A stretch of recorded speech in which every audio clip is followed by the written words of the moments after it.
Hello, আসসালামু আলাইকুম। আমি নুসরাত জাহান লিয়া। কেমন আছেন আপনারা? আলহামদুলিল্লাহ আমরা ভালো আছি। চলে এসেছি প্রতিদিনের ব্লগ নিয়ে। আজকে চলে আসছি আচারি গরু মাংস। আসুন দেখাই, শেয়ার করে আমি কিভাবে আচার দিয়ে গরু মাংসটা রান্না করি। চুলোর মধ্যে কড়াই বসানো হয়েছে, কড়াইতে দেওয়া হয়েছে তেল। আমি এখানে সোয়াবিন তেল দিয়েছি, আপনারা চাইলে এখানে সরিষার তেল দিতে পারেন। আমি সরিষার তেলটা খাইতে পারি না, তার জন্য দিইনি। দিয়ে দিচ্ছি পাঁচফোড়ন, শুকনো মরিচ, পেঁয়াজ,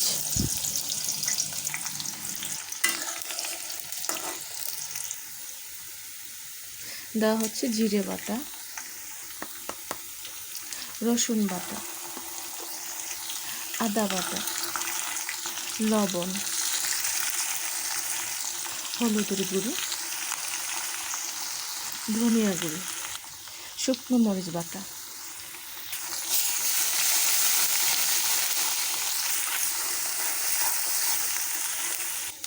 মশলা কষানোর জন্য দিয়ে দিচ্ছি পানি। মশলাটা কষানোর জন্য অল্প করে পানি দেওয়া হয়েছে।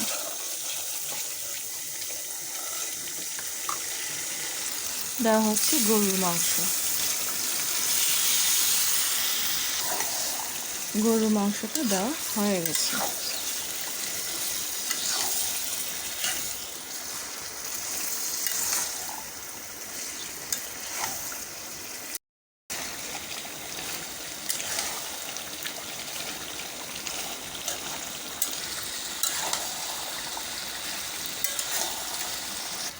মাংসটা কষে আসছে, দেওয়া হচ্ছে একদম ফুটন্ত গরম পানি।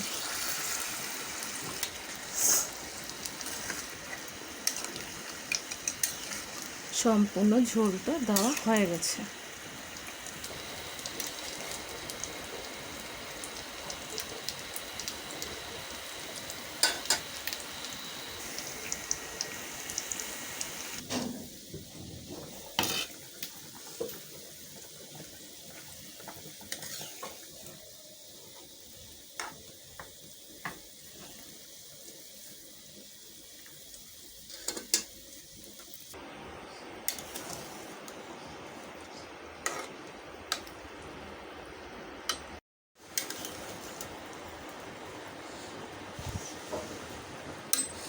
এখন আমি এর মধ্যে দিয়ে দিচ্ছি আমের টক আচার।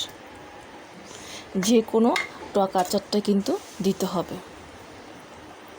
এখানে আমি আমের দিয়েছি, জলপাই, আমড়া, আম যেটাই থাকে বাসায় সেই আচারটাই দিয়ে দিতে হবে।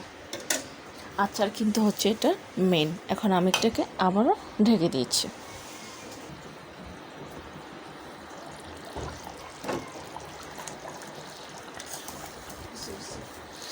মাংসটা একেবারেই রেডি। এখন আমি এটাকে নামিয়ে ফেলব। হয়ে গেছে আচারি গরুর মাংস। আচারি গরুর মাংসটা একেবারেই রেডি। আমি আবার বলে দিচ্ছি, আপনারা চাইলে এখানে সরিষার তেল দিতে পারেন। আমরা সরিষার তেল খাই না, যার কারণে আমি সরিষার তেলটা দিইনি। আর এটার মেন হচ্ছে আচার।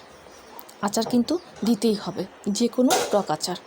আশা করি আজকের এই আচারি মাংসটা আপনাদের খুব ভালো লেগেছে। ভালো লাগলে কমেন্টস করে জানাবেন, সাবস্ক্রাইব করে দেবেন, আমার পাশে থাকবেন আর আমাকে অনেক অনেক সাপোর্ট করবেন। আজ এই পর্যন্তই। সব ভালো থাকেন, সুস্থ থাকেন। আবার আসবো। আল্লাহ হাফেজ।